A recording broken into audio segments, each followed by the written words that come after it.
How many times have you told yourself, tomorrow I'll start being disciplined? We all want more control, more consistency, some magic switch that turns us into unstoppable versions of ourselves. But what if we've misunderstood discipline all along? What if discipline wasn't about endless struggle, but about making it easy, and even enjoyable, to do what matters most? I decided to live one day with extreme discipline to find out what would really happen. If you want more science-backed strategies to improve your mindset and become your best self, make sure you hit that subscribe button and tap the bell so you never miss a new episode from the Growth Mindset Project. Growing up, I thought discipline meant forcing myself to do things I hated, pushing myself through willpower and self-criticism. Maybe you're like me. You start strong, new diets, ambitious workouts, work schedules, but you burn out, then give up, and the cycle repeats. I know what that feels like. I used to work over 100 hours a week, telling myself this was what hard work looked like. Spoiler, all I got was exhaustion and frustration. Real discipline doesn't come from bullying yourself or shaming yourself into action. That mind game might work for a day or two, but you'll never last long-term by making yourself miserable. The human brain is wired to avoid pain and seek pleasure. The more painful and daunting a task feels, the more resistance we build around it. And with every failed attempt at self-control, the easier it gets to quit entirely. But let's flip discipline on its head. What if discipline is really about understanding how to make important actions feel good?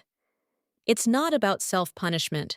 It's about removing resistance and designing your life so that doing the right things feels rewarding, natural, and, yes, enjoyable.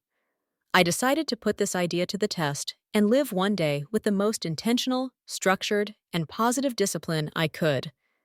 My first tactic: the breadcrumb method.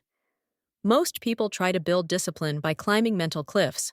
They make huge, overwhelming jumps toward their goal, then wonder why they crash. The breadcrumb method is about leaving yourself small, irresistible cues that make the next right step almost automatic. I laid out my running gear by my bed the night before. I prepared a fruit snack and moved the chips out of sight. I opened my laptop and left it on the exact document I wanted to write in after breakfast, with a sticky note: permission to start messy. These micro cues made my morning actions almost frictionless.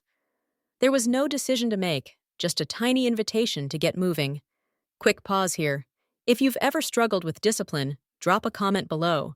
What's your hardest habit to build? What's your biggest challenge? And if you're finding any value so far, hit that like button so more people can find these strategies. So, using breadcrumbs, I made my whole environment nudge me into action. When it came time to run, my shoes were waiting. When I sat down at my computer, my brain got the signal: just a messy paragraph. The friction was gone. There was nothing to overcome except my own stories about why things would be hard. But there's something else crucial to discipline: making your progress visible. Our brains crave evidence that our effort is working. I grabbed a calendar and a red marker and promised myself a big, bold X for every action taken. Even crossing off small wins started to feel addictive. I dropped a coin in a jar every time I completed a focus block of work. These little rituals, cheesy as they sound, made each action satisfying. I even wrote down a sentence about what went right after each block. Suddenly, a day that might otherwise blur by was marked with a trail of wins. Tracking progress, even in the smallest way, transforms discipline from a vague, joyless grind into a game you want to keep playing. When you see those X's pile up, or your jar fill with coins, you don't want to break the streak. You want to keep it going. The next key I discovered: reward yourself intentionally. Positive reinforcement isn't just for puppies. After every work session or workout, I took a moment outside. A full, deep breath, eyes closed, sun on my face. Sometimes I made a cup of my favorite tea or texted a friend to say, "Hey, I did it." That little hit of pride or pleasure attaches satisfaction to effort. Over time, your brain learns that every act of discipline feels good. That release of dopamine is no accident. It literally trains you to crave the work you want to do. If you're resisting something, chances are your brain connects it with dread or fear.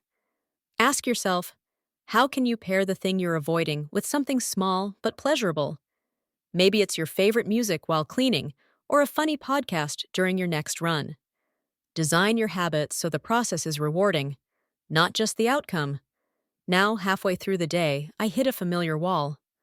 The next task, the gym, felt massive. But here's the hack: shrink the start. I told myself I'd just go for 10 minutes. If I hated it after, I could leave. The pressure dissolved. Once I'd changed clothes and moved for even a few minutes, momentum took over. Most resistance evaporates with a tiny start.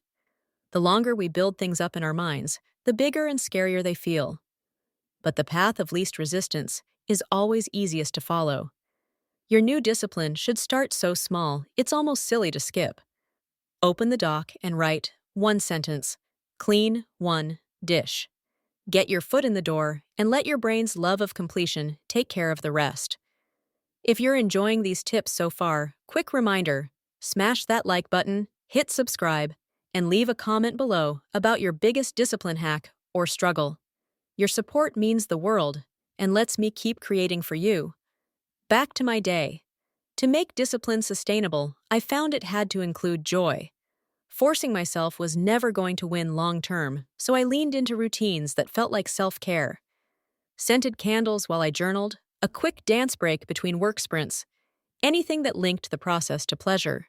I let myself enjoy the music, the post-run shower, the fresh air. Because here's the truth: pleasure isn't the enemy of discipline. It's the engine. When I had hard moments, I looked at my visible progress and celebrated the day's wins instead of beating myself up for the occasional imperfection. Missing one workout doesn't erase your streak. It's just data. What matters is learning and starting again, honoring every step of progress. And finally, the most powerful step: attaching deep emotion to my why. Just willing yourself to change isn't enough. Your reasons have to live in your heart, not just your head. I wrote down why these discipline actions mattered. Who was I becoming? How would my life and the lives of those I care about change if I stuck with this? When motivation faded, rereading my why relit my fire every time. By evening, the discipline didn't feel like a grind at all. Each action had a built-in reward.